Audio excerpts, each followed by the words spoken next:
The community center's annual Christmas party was in full swing when Daniel Matthews arrived, his charcoal suit a stark contrast to the casual sweaters and jeans around him.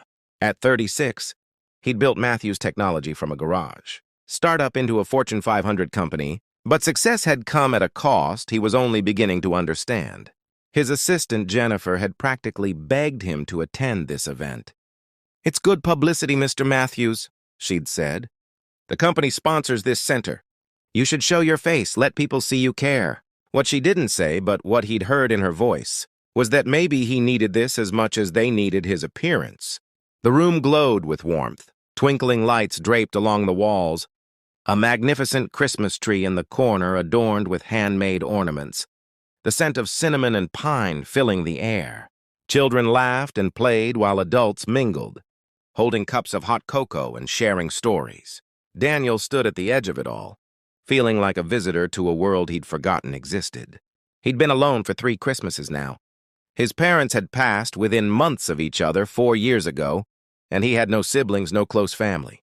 His marriage had ended 5 years back, amicably but painfully. Claire had wanted children, wanted a life that included more than late nights at the office and canceled vacations. He'd promised things would change, but they never did. She'd eventually found someone who could give her the family she deserved. Daniel had thrown himself even deeper into work after that. It was easier than facing the emptiness of his penthouse apartment. Easier than acknowledging that he'd built an empire but had no one to share it with. "Mr. Matthews!" The center's director, Mrs. Patricia Holloway, approached with a warm smile.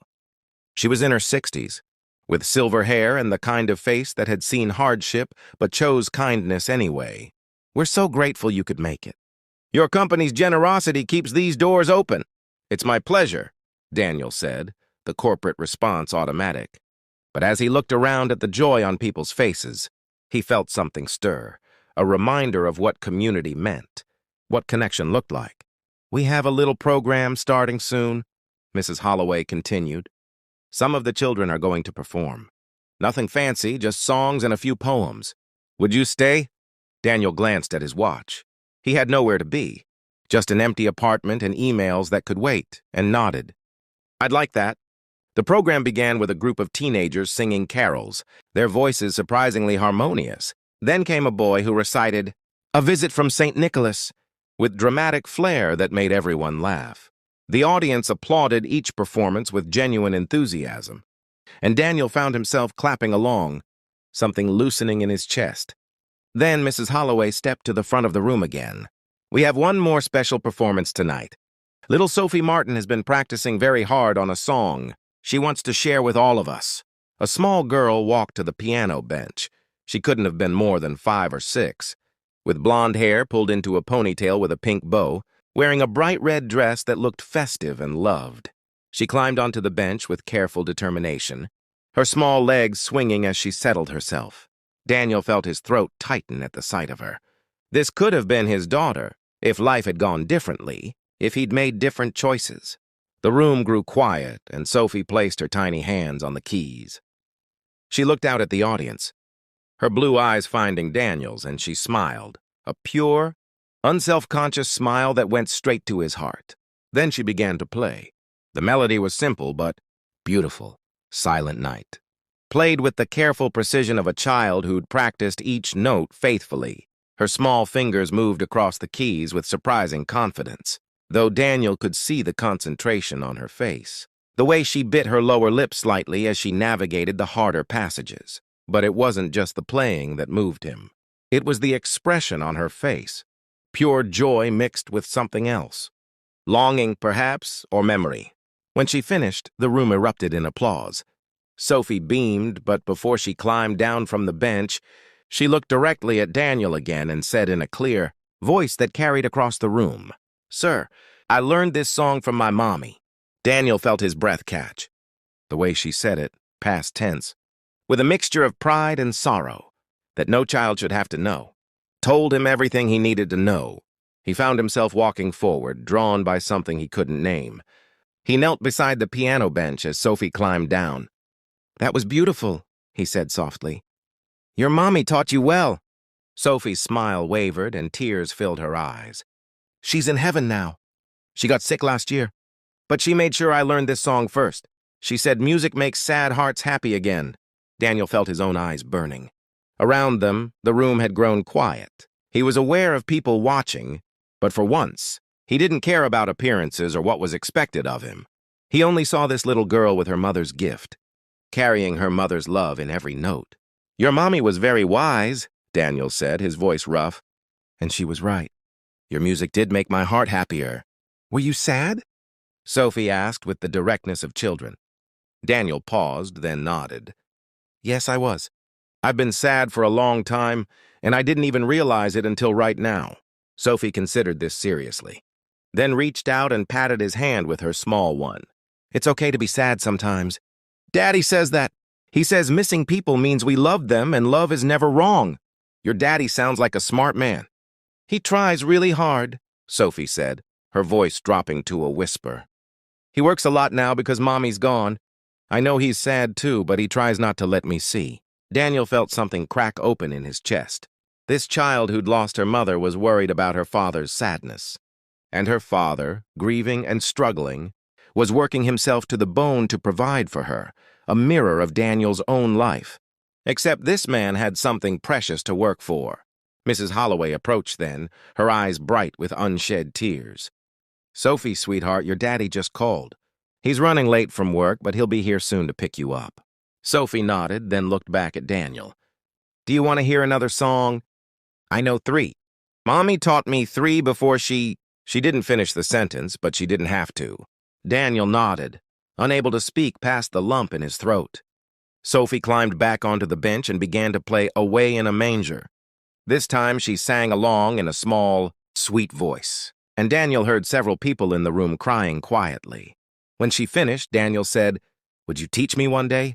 "How to play like that?" Sophie's face lit up. "Really? You want to learn?" "I do. I used to play when I was young, but I forgot how. I forgot a lot of things, I think.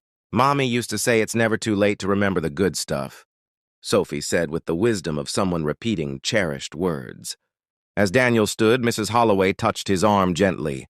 "Sophie's father is a good man," she said quietly. "Robert Martin.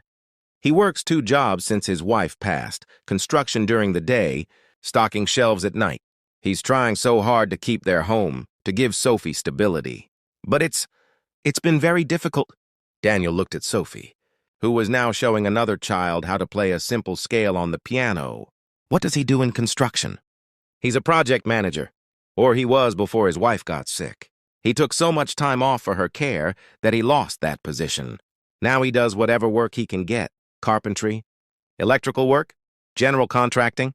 He's skilled but without references from steady employment." Daniel pulled out his phone, typing a quick note to himself. "What did you say his full name was?" Mrs. Holloway's eyes widened with understanding. "Robert James Martin. Mr. Matthews, you don't have to—" "I'm not doing anything yet," Daniel said. "Just let me think about something." 20 minutes later, a man rushed through the door. His work boots still dusty, his flannel shirt worn but clean. He was probably in his early 30s with tired eyes that immediately found Sophie. "Daddy!" Sophie ran to him and he caught her up in his arms, holding her tight. "I'm so sorry I'm late, sweetheart," Robert said, his voice thick with emotion.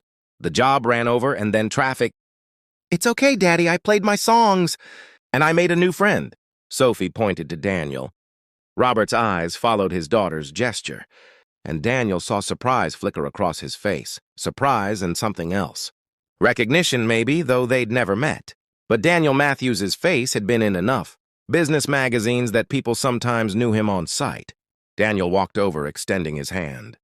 "Daniel Matthews, your daughter has a remarkable gift." Robert shifted Sophie to one arm and shook Daniel's hand, his grip firm despite his obvious exhaustion. "Robert Martin. And thank you. Her mother spent every day she had left teaching Sophie those songs. It was important to her that Sophie have that connection. She told me," Daniel said, "about her mother teaching her. I'm very sorry for your loss."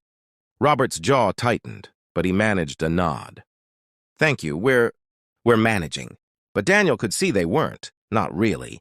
He saw it in the worn patches on Robert's jeans, the too-thin jacket Sophie wore, the exhaustion carved into Robert's face. He saw it in the way Robert held Sophie, like she was the only thing keeping him going, the only light in a very dark tunnel. "Mr. Martin," Daniel said carefully, "I wonder if I could speak with you for a moment." "It's about a business matter." Robert frowned slightly. "I'm not sure what business we'd have, Mr. Matthews. My company is expanding our facilities. We need a construction project manager, someone to oversee the build-out of our new headquarters. Mrs. Holloway mentioned you have experience in that area." Robert's expression shifted from confusion to disbelief. "Mr. Matthews, I appreciate the thought, but you don't need to create a charity job for me. Sophie and I are doing fine." "It's not charity,"